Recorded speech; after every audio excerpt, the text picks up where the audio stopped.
Railway ട്രാക്കിൽ സുഖമായി കുടയും ചൂടി കിടന്നുറങ്ങുകയാണ് ഒരാൾ. റെയിൽവേ ട്രാക്കിലാണ്, ശ്രദ്ധിക്കണം. ഉത്തർപ്രദേശിലെ പ്രയാഗ്രാജിലാണ് ഈ സംഭവം.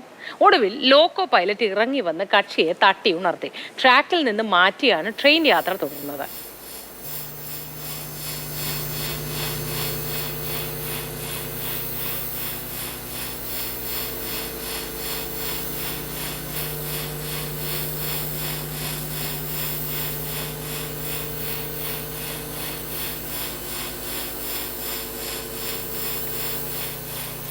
തത്സമയം ഇംതിയാസ് കരീം ചേരുന്നു. Imtiaz, good morning. ഈ കിടന്നുറങ്ങുന്നതൊക്കെ നമുക്ക് മനസ്സിലാക്കാം, പക്ഷേ എൻ്റെ ഒരു സംശയം, ഒരു പുളിയിലയുടെ തണല് പോലും ഇല്ലാത്ത ഒരു സ്ഥലത്ത് കുടയൊക്കെ ചാരി വെച്ച് ഉറങ്ങാൻ മാത്രം എന്താണാവോ സംഭവിച്ചത്? മറ്റൊരിടവും കിട്ടിയില്ലേ എന്നാണ് എനിക്ക് ചോദിക്കാൻ തോന്നിയത്. ശരിയാണ്. നമ്മളിപ്പോൾ ഈ റെയിൽവേ പാളത്തിലൊക്കെ വെള്ളം കയറി ഗതാഗതം തടസ്സപ്പെട്ട വാർത്തകളൊക്കെ ഒരു പക്ഷേ നമ്മൾ ദിനംപ്രതി പത്രങ്ങളിലൊക്കെ വായിക്കാറുണ്ടല്ലേ. പക്ഷേ ഇങ്ങനെയൊരു പ്രയാഗ്രാജിൽ നിന്നും ഇങ്ങനെയൊരു വാർത്ത വരുമ്പോൾ, വീഡിയോ കാണുമ്പോൾ ഒരേ സമയം കൗതുകവും എന്നാൽ ഒരുപാട് ചോദ്യങ്ങളുമൊക്കെ മനസ്സിൽ വരുന്നതാണ് ഈ വീഡിയോ എന്ന് നമുക്ക് പറയാം.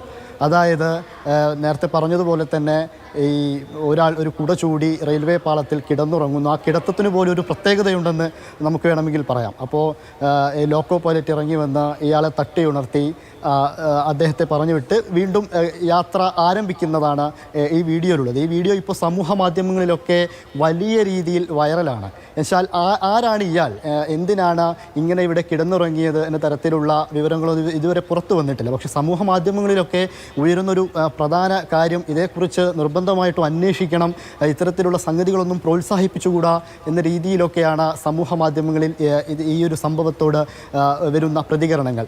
നമ്മൾ ഈ പത്രങ്ങളിലൊക്കെ വായിക്കാറുണ്ട്, ഇങ്ങനെ ട്രെയിൻ തട്ടി ആൾ മരിച്ചു എന്നുള്ള രീതിയിലൊക്കെ വായിക്കാറുണ്ട്. പക്ഷേ ഇതൊരു അപൂർവ സംഭവം കൂടിയാണ്. ഇങ്ങനെ ഒരു പക്ഷേ ട്രെയിൻ നിർത്താനോ ഇങ്ങനെ ഒരാളെ രക്ഷിച്ചെടുക്കാനോ ഒന്നും സാധാരണ പറ്റാറില്ല. അയാൾ എന്തുകൊണ്ട് ഇങ്ങനെ ചെയ്തു എന്നുള്ളൊരു ചോദ്യം അതേസമയം അവിടെ നിലനിൽക്കുന്നുണ്ട്. എന്തുകൊണ്ട് ഇയാൾ ഇങ്ങനെ ചെയ്തു?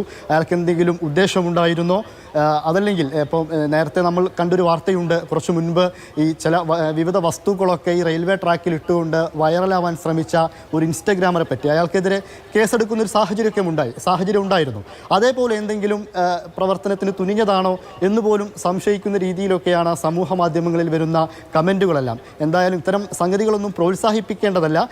പക്ഷെ അതേസമയം ഇത്തരത്തിൽ ഒരാൾ രക്ഷപ്പെട്ടത് വളരെ കൗതുകമായി തന്നെ തോന്നുന്ന ഒരു കാര്യവുമാണ്. എന്തായാലും ഇപ്പോൾ സമൂഹ മാധ്യമങ്ങളിൽ ഈ വീഡിയോ വൈറലാവുമ്പോൾ അതൊരു സന്ദേശം നൽകുന്നത് ഇത്തരത്തിലുള്ള പ്രവർത്തനങ്ങളൊന്നും നടത്തിക്കൂടാ.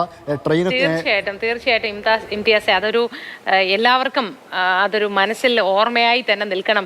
വൈറലാവാൻ വേണ്ടി എന്തും ആൾക്കാർ ചെയ്യുന്നൊരു കാലമാണ്. പല നിലകളുള്ള കെട്ടിടത്തിന്റെ മുകളിൽ നിന്ന് കയ്യിൽ തൂങ്ങിയാടി നൃത്തം ചെയ്ത സംഭവം വരെ നമ്മൾ കണ്ടതാണ് ഈ സമൂഹ മാധ്യമത്തിലൂടെ. ഇംതിയാസിന് നല്ലൊരു ദിവസമായിരിക്കട്ടെ എന്ന് ആശംസിക്കുന്നു.